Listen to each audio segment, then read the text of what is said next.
Hello. So, you wanna? Hello. Hello.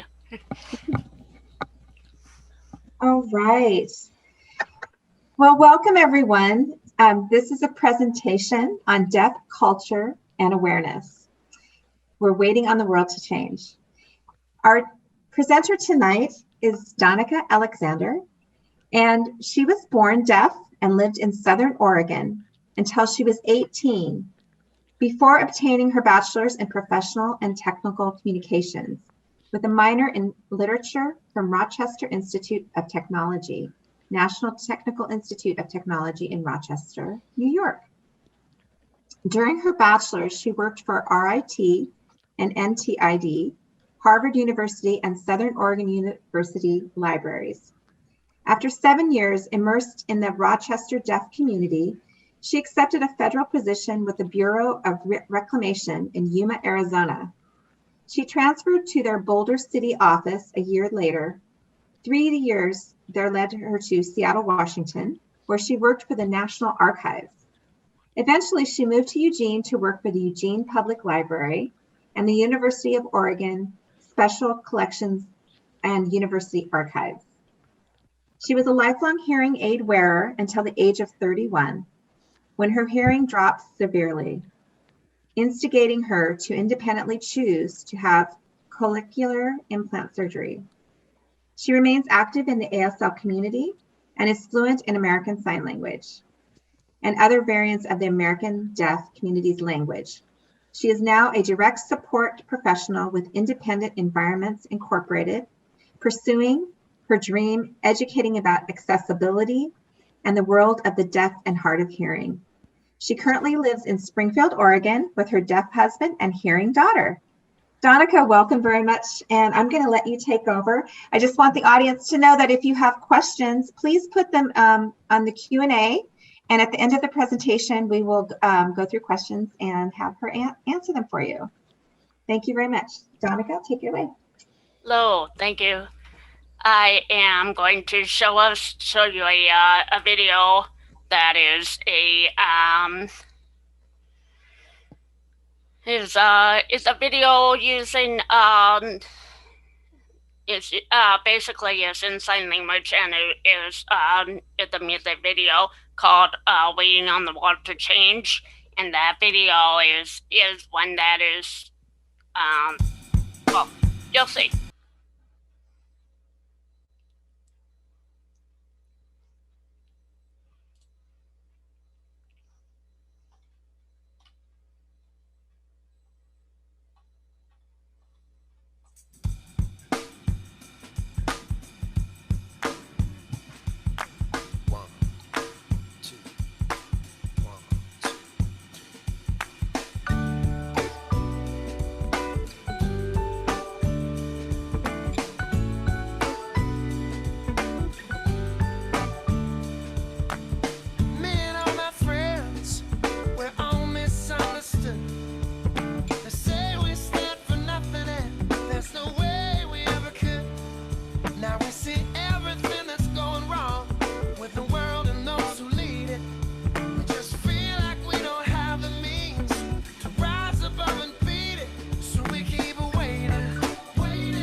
sure that I can.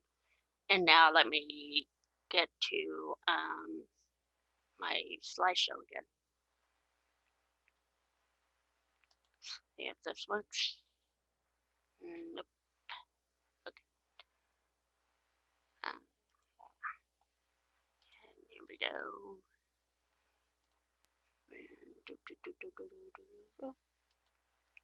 Can I read that? Okay.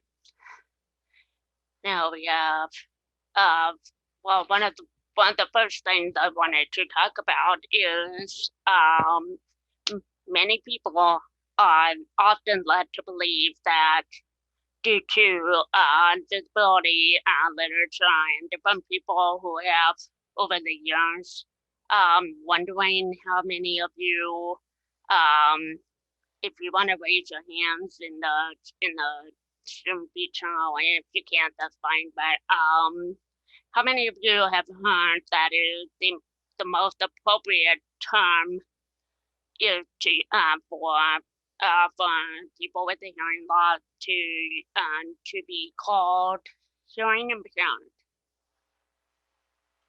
Any I don't know if I'd be able to see anyway. Yeah. Don't see anything. So I'm going to guess that some of you probably have heard that before. And if that is not the case, hearing impaired is actually a term that is something that is done. It's almost like we are broken. We are looking at the hearing, and then you're saying that we are broken because we can't hear. But as you can see, you will see through my presentation that there's a very important element of the culture that creates a very different perspective of what that means to people. And this is not always true, and this is especially important because of the spectrum of deafness. There is such a wide, incredible range of deaf people. There are people who can hear absolutely nothing, and then there's people who have only the most minor hearing loss. There is, and then what I use here is there are people who have chosen to be part of the deaf culture, and there are people who have chosen not to belong to the deaf culture. And that is a very important decision that each individual deaf person chooses to take. And some people prefer not to be called deaf. Some people prefer to be called hearing impaired. Some people prefer to be called hard of hearing. But generally, as a general umbrella term, the best term to use is the deaf and hard of hearing, because that encompasses the different variations of deafness and deaf culture and those who are not a part of deaf culture. And so we have, but you can see here that the yellow means the ability to hear. There is absolutely no correlation between deaf culture and with hearing, how much you can hear, how much you can't hear, because there's so many choices that people have, whether the way they grew up or the different things that they knew about growing up. Then there's and this model specifically is with the deaf culture. We like to, as individuals who are in the community, we like to consider ourselves with the capital D, and that is considered the deaf culture, and that is called the cultural model of deafness. That means people who are part of the ASL community, people who interact with deaf people on a regular basis. It does not mean that they reject hearing culture at all. However, it does mean that they feel most at home with the deaf community and the deaf culture. This means they would most likely go to universities such as Gallaudet or like my alma mater, RIT and TID. However, there is the other model of deafness. This one is the lowercase d. Lowercase means that is the medical model. It means when you go to the doctor and your doctor sits down with you or your child and says, your daughter has a hearing loss, your daughter is going to be deaf, or you're losing your hearing, you're going to be deaf at this age, or whatever. Or people who do not identify as part of their deaf culture, they might choose to use the lowercase d and that or the condition of deafness. Maybe in a research paper or anything like that.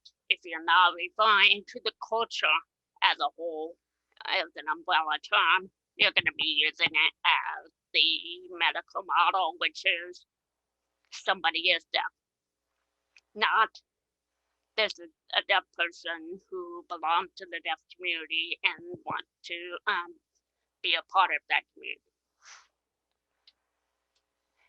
Now there's so many different choices that are part of who a deaf person feels best fitting with their identity.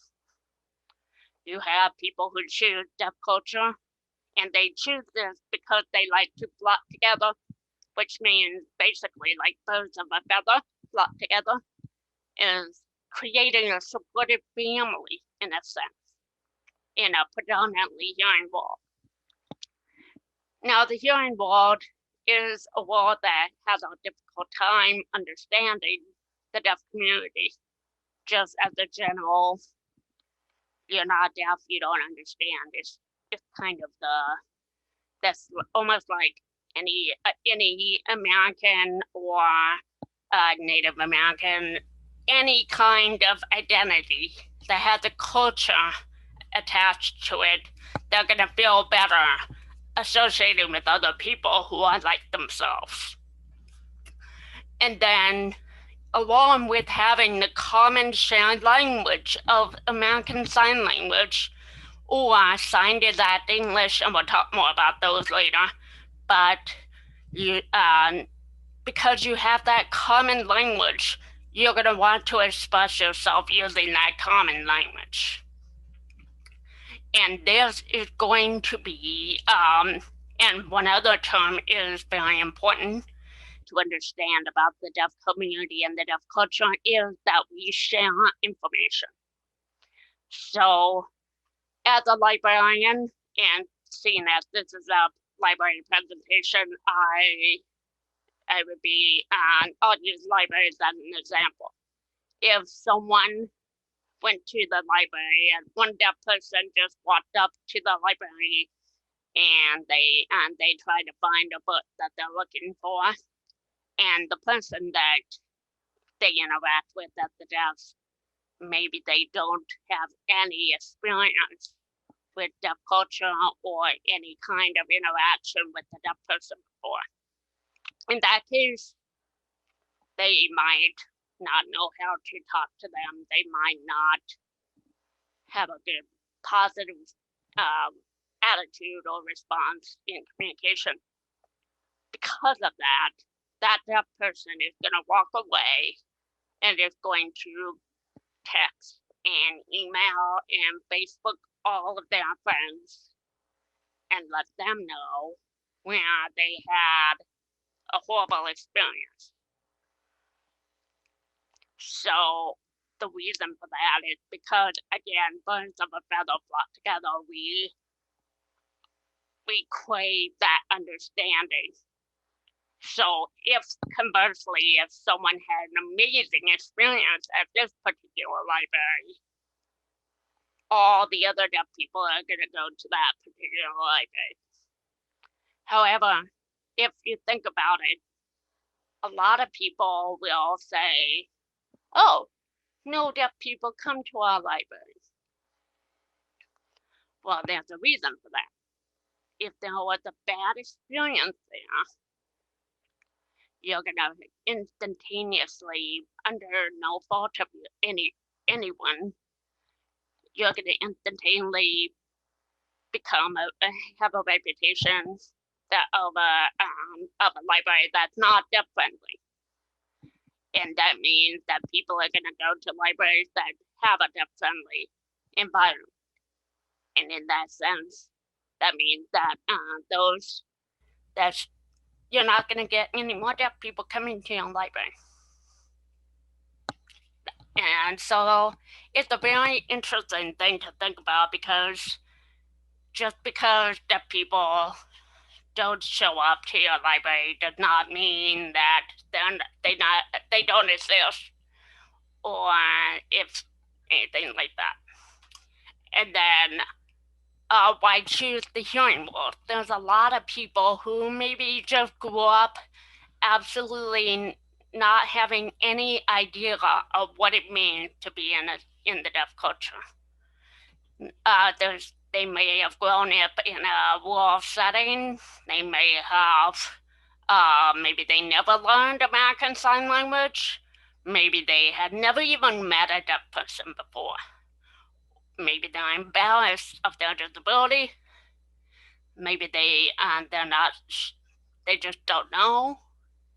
Maybe all the people they met are hearing, so they know no better. They just have a little bit of a hearing loss, and that's all they're okay with that. Going back to my original, my first slide second slide about the variations of deafness. There's people who are very deaf, and they become part of the deaf community. But there's some people who are very deaf, and they choose to not be a part of the deaf community.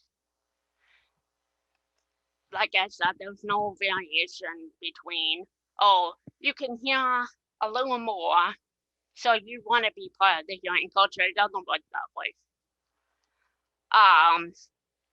Maybe they just feel uncomfortable identifying as a deaf person. A lot of times it's just not knowing. That's just part of life, and that's part of the way a lot of people grew up. And then there's people who lost their hearing later on in life. Maybe they never met a deaf person, like I mentioned before. However, there's also the option, the happy medium, of choosing both. One reason for that is to create and function as a bridge to both worlds. And that's what I personally see my role as. This is something I'm extremely passionate about, is teaching people about how to interact with deaf people, and then deaf people how to interact with hearing people, and trying to bring those two worlds together. Those who often choose to interact with hearing people and deaf people will often feel comfortable in both worlds. They will feel comfortable expressing themselves in sign language and spoken English. This, again, doesn't have any correlation over how much they hear or whether they even are vocally capable of speaking. They can just have as much of a connection with the hearing world as someone who has perfect speech and just a minor hearing loss, and can be totally deaf and still feel more comfortable in the hearing world, and vice versa, true. And this is, we are choosing both. It's never an easy idea, never easy, but it is the most common, because as you all know, the world is predominantly hearing. So how else do we survive in a world that there isn't that it doesn't that they don't exist? Anyway, so moving on. Sorry, getting the jitters out. Deaf history. This is something that's very important. Hold on, I see a chat popping up. I thought I saw something. Oh, okay, thank you. Oh, one hand is raised. Awesome. Okay, let's see if we can figure out. I think Not that was sure how earlier. to see that. Yeah. Katie, do you mind figuring out the hand raised thing? I'm not sure. Oh, I think that was earlier, so it's okay. Sorry. Well, that's fine. All right. So good. So so now the president now is a presentation. Was an event in 1988. 1988 is when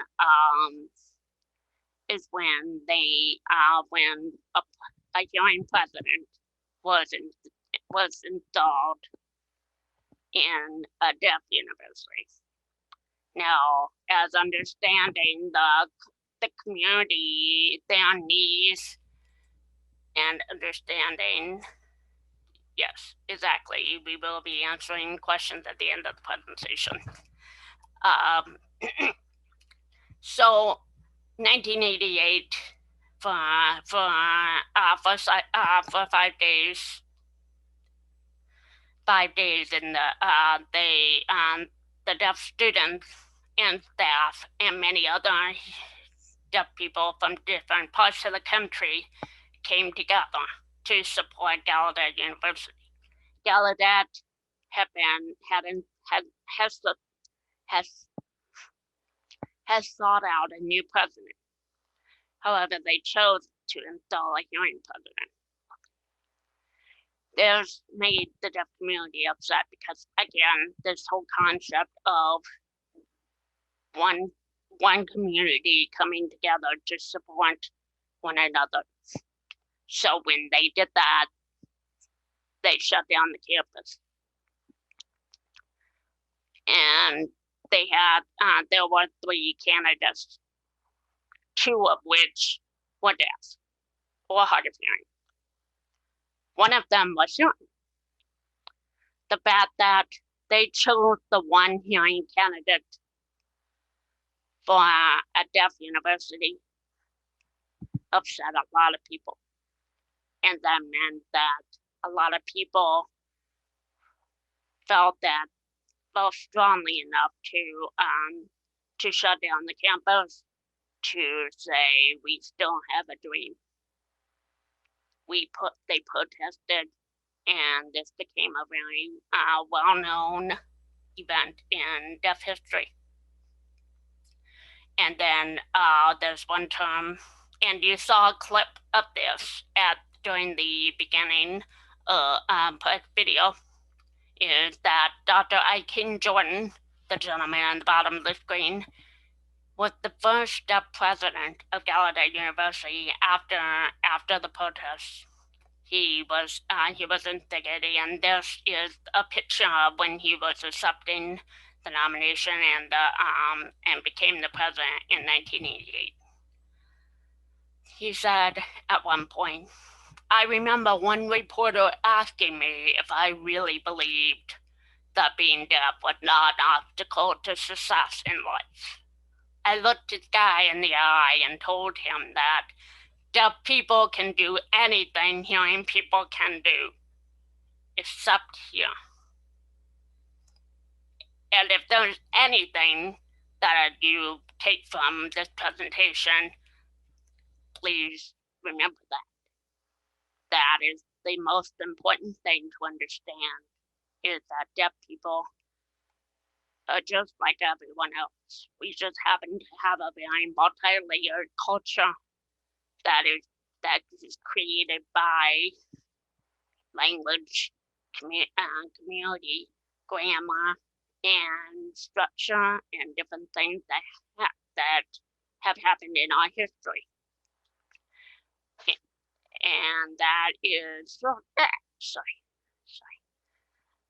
Now, the next question I have for you is ASL, American Sign Language, the exact same thing as spoken English?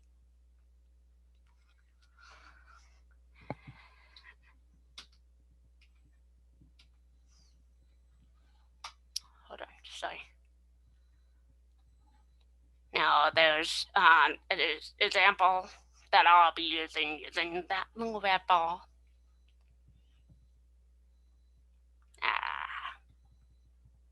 Okay. Now I'm gonna sign for a minute to give you an idea of what this means. In sign language, signed is that English means that every single word in the phrase is going to be signed. So there's a way of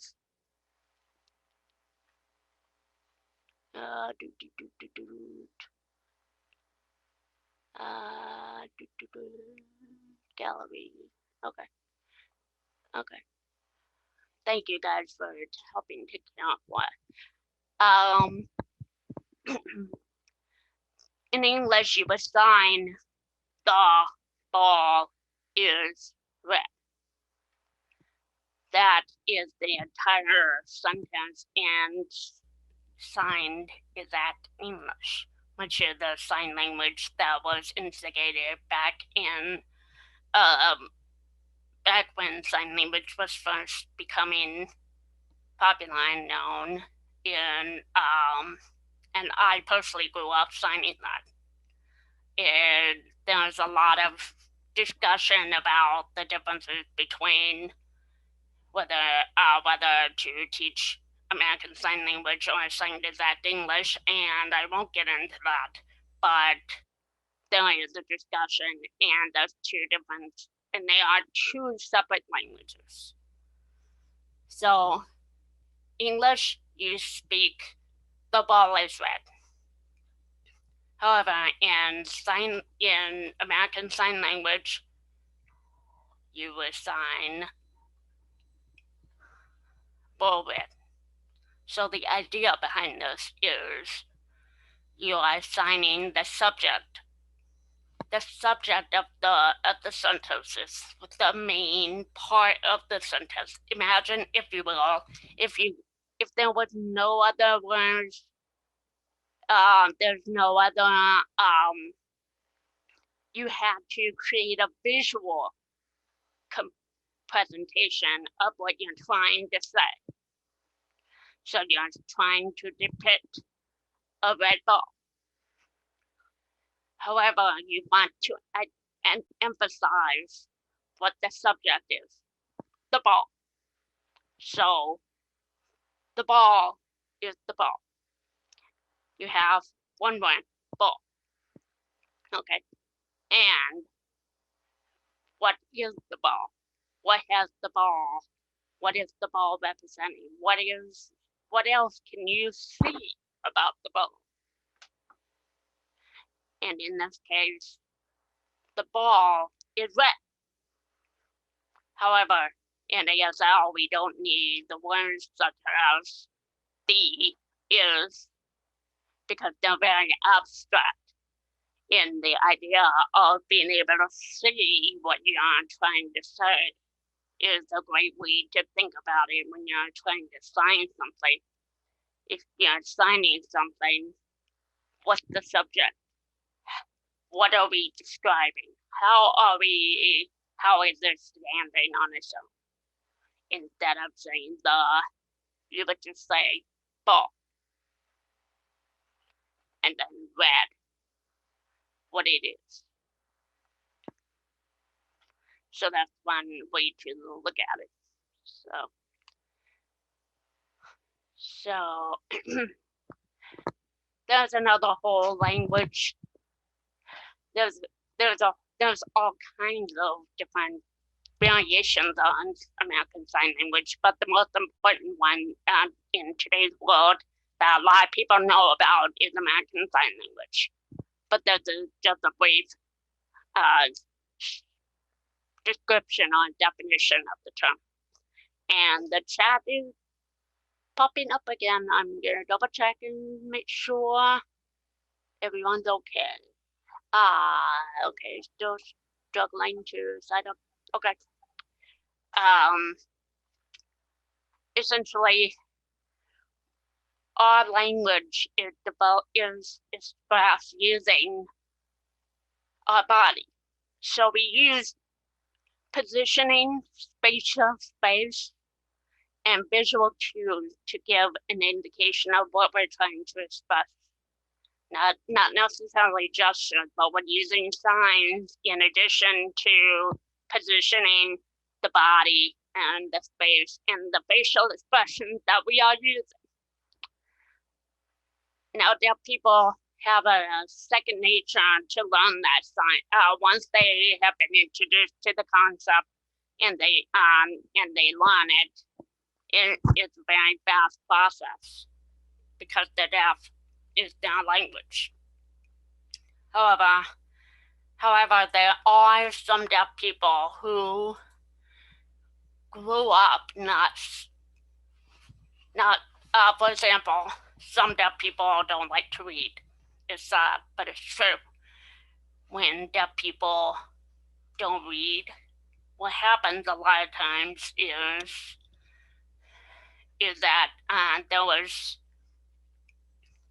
that their language is not, their first language is not English. It is ASL. So what happens is, remember the previous slide about Bulbet. Imagine if you're trying to write as a deaf person and you're writing what you visually can see as an object. So of course you go to school, you're gonna write Bulbet. You're not gonna write the ball is red because you don't understand or know what those words mean because it's not visual. So in that sense, is it any wonder that some deaf people are going to have poor language or English skills because it's not their first language. It's almost like a foreign language. It is. A lot of people don't realize it, but it is a foreign language. We may be American, but we still have a different language. Another analogy, is that learning English for a deaf person is like, think about it as you're standing in a glass soundproof booth and you can't hear a single thing. You're just looking at a Chinese person on the other side, and they are trying to teach you how to speak their language, Mandarin Chinese, for example. You're not going to have a very easy time. And so it's all visual. And so that's something to think about when you're trying to express, when you're trying to understand why maybe a deaf person has poor English writing skills, or why maybe they don't feel comfortable. And in this case, in the library, for example, if you are trying to, it's really unfortunate, but some deaf people, their parents didn't know what to do with them. And so as a punishment, they would send them to the library. Because if they don't like to read, where are they going to want to go? They're not going to want to go to the library. They want to go someplace they can get visual content, visual information. So this is another reason why it's so important to make libraries accessible to the deaf community, so that they can progress and move to the stage of being able to use the library in a way that makes most sense to them. So now another whole layer of deaf culture is how are we doing on time? Okay. Oh, I'm gonna double check on the chat and make sure that we're okay on time. Gallery view, good, perfect. I'm so happy that we worked it out with the interpreter. Excellent. Thank you so much for working with us on that. Um, so this part, you're talking about the different elements of a culture as a whole. So we have the grammar structure and the grammar and the English words and all that. But there's a whole nother layer of the artistic creation of American Sign Language. They have something called visual vernacular, which basically is a lot more body gestures and images that you can identify by watching their body and their expressions rather than necessarily signing. And then there's a whole thing on ABC stories or number stories. So you would use hand shapes that you are familiar with, and many people are A, B, C, D, E, F, all those. Those get pulled into a sign language / mind story that uses those signs, those hand shapes to create and present a visual story. And I'll show you an example of that in a minute. And then there's spatial play that comes into play. That is what I will show you with the third element. So there's 3 great examples of the 3 kinds of artistic poetry, music, and you already saw an example of the music. So there's the storytelling and poetry and music and art. And there's a whole nother level of this. But there is also art. There's this video that I'm going to show you is that it incorporates a deaf person who is an artist. It shows their art in the ABC story. So you'll be able to see a deaf person's art. And then in the process of seeing an ABC story as well, they're also doing a tribute to a deaf artist. So, but first of all, I'll show you a brief one that is the eagle in the squirrel. So I'm gonna pull this up. Hopefully this works. Can you guys see it?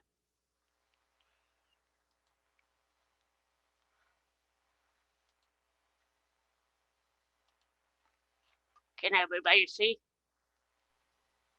Is it a video? Because it's not moving.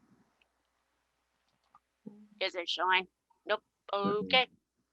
There's let me stop sharing the new channel. New channel. And then there's video. Here we go. And there's no sound, so you don't need to worry about that part. Alright, so we're gonna start over again. And it should work now. Please let me know if you can't see it. Good. Okay. So here is the video.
And now I'm going to show the other one. I'm going to make sure that I can figuring this out. Here we go. And now this one.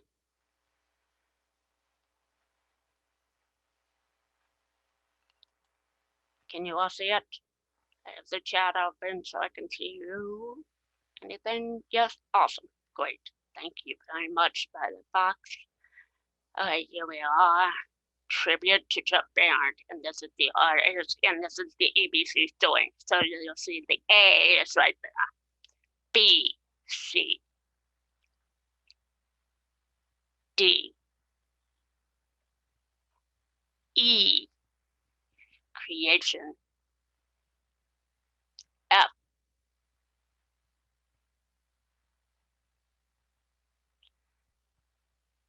G, H, I, J, and that's one of his paintings. K, L,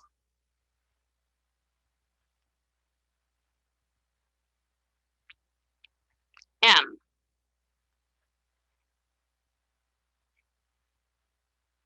N, and that's the sign for death.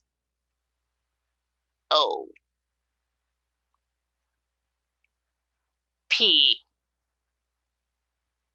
standing. Q, talking. R, the sign for respect. S, the sign for signing. T, U, B, looking. W, and the sign for challenge. X, someone standing. Y, Z, someone walking along, going down the path.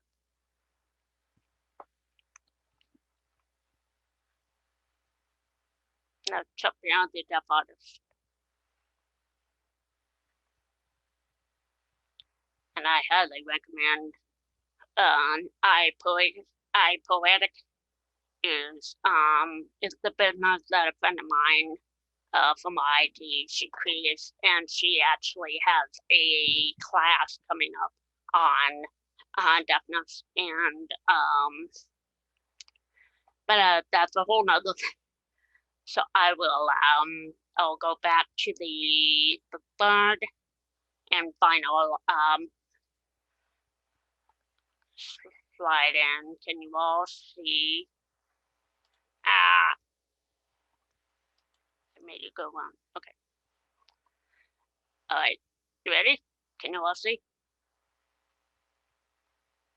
Awesome. Okay. There we go. I'm gonna jump it back to the make sure that you all right. And the captions though. Water.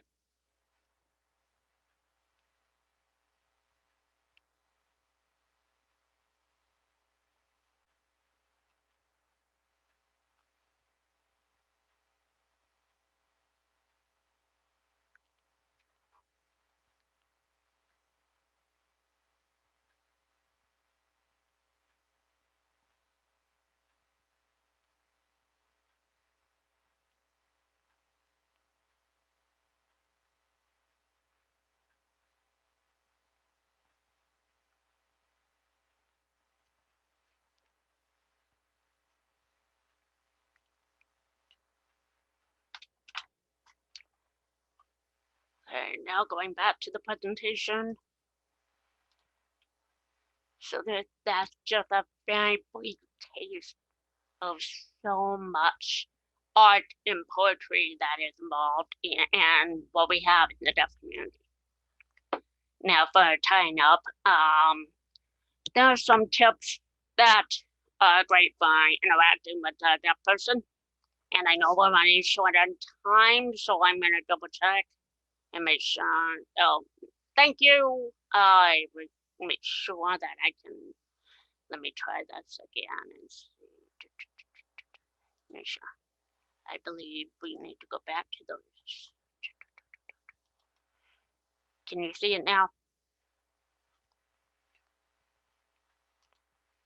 Excellent. Thank you. Great. I still don't, I know we're running low on time, but do I have time to go through the last couple of slides here? Just a couple more. Yes. Okay. Great. Thank you. So we will be going over tips. Just thing to remember. It is just speak clearly and look at the person when you're interacting with them. You don't have to exaggerate your mouth movements at all. Most of the time, just initiate your words just clearly. And it would be very helpful to slow down a little bit, but do not by any means. And this is a joke in a way, but it is an exaggeration, and a lot of people actually do this, unfortunately. Is can you hear me? That's not really a great way to interact with it. You want to make sure you're looking at the person when you're speaking with them, and don't cover your mouth when joking. It's really difficult to understand it, and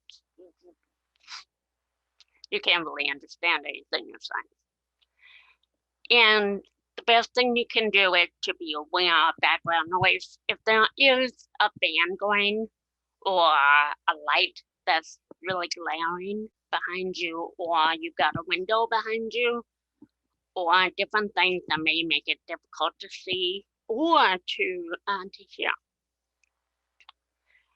And if you're working with another deaf person, a lot of times it's really easy to scare somebody. You can come up behind them and just start talking, and until you turn around, you could be halfway through your sentence and you have no idea what they're saying. And you have to ask them to repeat it again. And instead, a lot of times the easiest way is just to tap the deaf person most of the time. We're okay with that. And if you feel uncomfortable with that, you can lightly tap the desk in front of them. The desk. Sometimes people have done, they bang on the desk. That kind of scares us a little bit. You can flicker the lights, and that helps a lot of times. One tap on the shoulder or tap on the desk, and that really helps. And if someone asks you to use pen and paper, sometimes that's just their communication preference. And even if you know a little bit of sign, maybe they will still ask for a pen and paper. That is their communication preference. And that's so important to remember, is that every single deaf person you meet is not the same. You're going to meet people who are fluent in ASL. You're going to meet people who don't know any sign language at all. Some people are just becoming comfortable with their deafness. Some people who can sign at an normal pace. It really depends. And most of all, the one thing to remember is to be patient. If something's not understood, just say it again. And you want to avoid saying things like, never mind, or I'll tell you later. Those things are, unfortunately, a trigger word for a lot of deaf people. Because it's been a lot of deaf people grow up in hearing world, in hearing parents and hearing families who didn't want to take the time to express themselves in a way that they would be able to understand or take the time. And so, fortunately, I was one of the lucky ones when my parents knew sign language, and they learned sign when they met me, when I was found out I was deaf at 18 months old.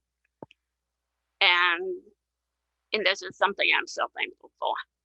Because of that, communication has been so much easier growing up. But there are a lot of deaf people who go into through their lives never communicating with their family. And that becomes a frustration when all people say is, never mind, or I'll tell you later. Those are things that are really helpful to remember. And just communicate with the deaf person and find out their personal preference on how best to communicate. Look the deaf person in the eye, and that's the best way to do it. And now I've got another video going, which is embedded. That is the sign for questioned or puzzled. Oh, I'm puzzled. So I think, and that is all my presentation. I'm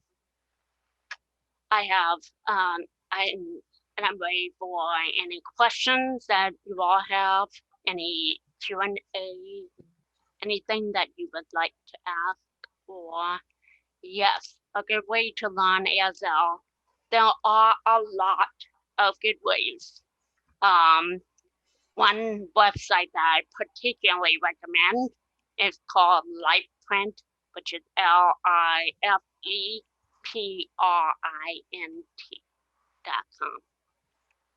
That website is actually the gentleman who I just showed you, actually, his video, that's his website. So he clips a lot of videos and will show them on that website. And the really cool part about it is that it has A, B, C, all the way to Z on the top, and you click on it, and then on the sidebar, if you click on one letter, for example, A, you click on A, all of the words that have A in the beginning will come up on the sidebar, and you will click on that, and that will populate the main page, which will tell you how to move your hands, a video, sometimes a GIF, and different clips to do that. And then always the best way is to learn from a deaf person, because a deaf person is the best because they personally have a knowledge of the language. Gallaudet University also offers online learning as well. I wasn't familiar with that one, but that was probably a really good one too, because Gallaudet is, like I mentioned, Gallaudet is the be all and all of the deaf culture idea. But there's so many different ways. But if you're interested in contacting me, I also teach sign language, so I'm more than happy to help people as well if you're interested in that. And so yes, me interacting with the deaf person and going to deaf events whenever COVID allows, and yes, Portland Community College, ESL Connect is free. That's awesome. And there's also Independent Environments Incorporated has a sign class that they are teaching as well. There's a hearing teacher, and the best is always to have a deaf teacher if possible. But there's always so many different ways to teach and learn. So if you but yeah, that's about it. There's a lot of different options though. the Life Printed to Good Start, as well as contacting me or anyone you know who is deaf that would they'd be able to help. Any more questions about everything that I talked about? I mean, there was a lot of information and I had to cram it in. So hopefully it makes sense.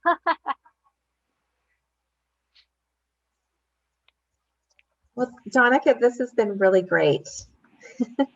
I've enjoyed it. It's been very informative.